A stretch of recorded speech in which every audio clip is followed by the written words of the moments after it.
Please get ready for dictation of an exercise number 25 from Progressive Magazine of October 2022. It is a very good passage. 5 seconds. Start. Sir, the entire constitutional fabric of our country has been eroded, is being eroded persistently, deliberately, and almost continuously. Our center-state relations are reaching a breaking point. I would appeal to the Treasury benches, ponder over them, find out what is wrong. Look to the legitimate grievances of the various sections. It is no use debunking regionalism and crying out against it or saying that it is anti-national, subversive, or wrong for the country. Go into the reason as to why it is happening and why it is rising and why these demands are being made. Then only you shall be able to remedy the situation.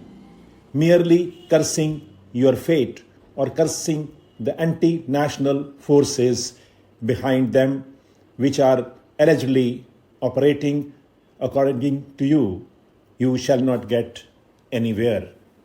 What about the judiciary? We find Supreme Court judges are speaking in public against Supreme Court judges. Interference in our judiciary. There has been an erosion of the freedom of judiciary. The executive has taken upon itself powers which have completely ruined the prospect of an independent judiciary in our country. The power of transferring them at the fag end of their career from one corner of India to the other will be used in an oblique manner, as a judge has put it, and for oblique reasons. And it is a threat like the sword of Damocles, which is hanging over their head and ruining all prospects of having a fair hearing for the citizen in the last court of appeal against the executive. I come to the press. In the press, I know there are brave and valiant people. They fought against this black bill and forced the government to take it back, yet the danger is not over.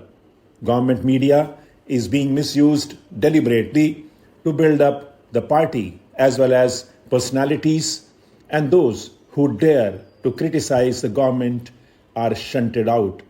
They are refused the so-called plums or assignments, and they have faced occasional repression. What has happened to the Press Commission report? You tabled it on the last day of the last session. After that, we have heard nothing about it. We do not know whether the government are accepting the recommendations, are going to act upon them, are going to implement them. This is one of the most important issues before the country. We have talked hours, Mr. Vice Chairman, in every session about electoral reform. Again, not a word. Last session, we had promised by a number of honorable ministers, Minister of Law and Justice, and the Minister of Home Affairs, that very soon a comprehensive bill shall be brought before the House. There is no indication in this address that something has been done or a bill is being brought before the House. Why don't you consider electoral reforms as the most urgent piece of political business before the country today? Why don't you see that the entire system has been distorted and it needs to be corrected? Coming to the administration, it is on the point of breakdown. It has shown its inefficiency in many ways, but the primary reason for the inefficiency is the constant reshuffle.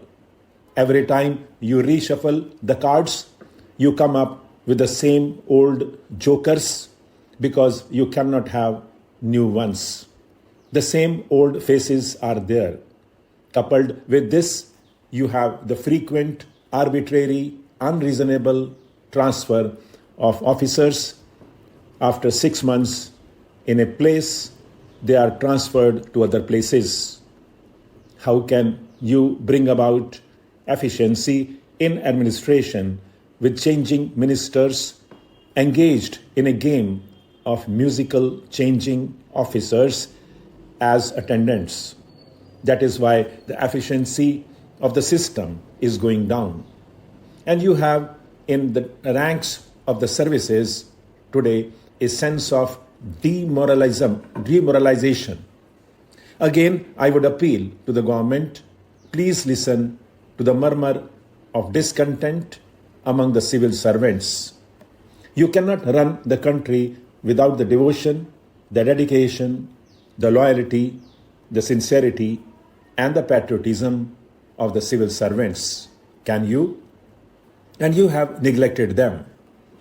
You have interfered with them politically.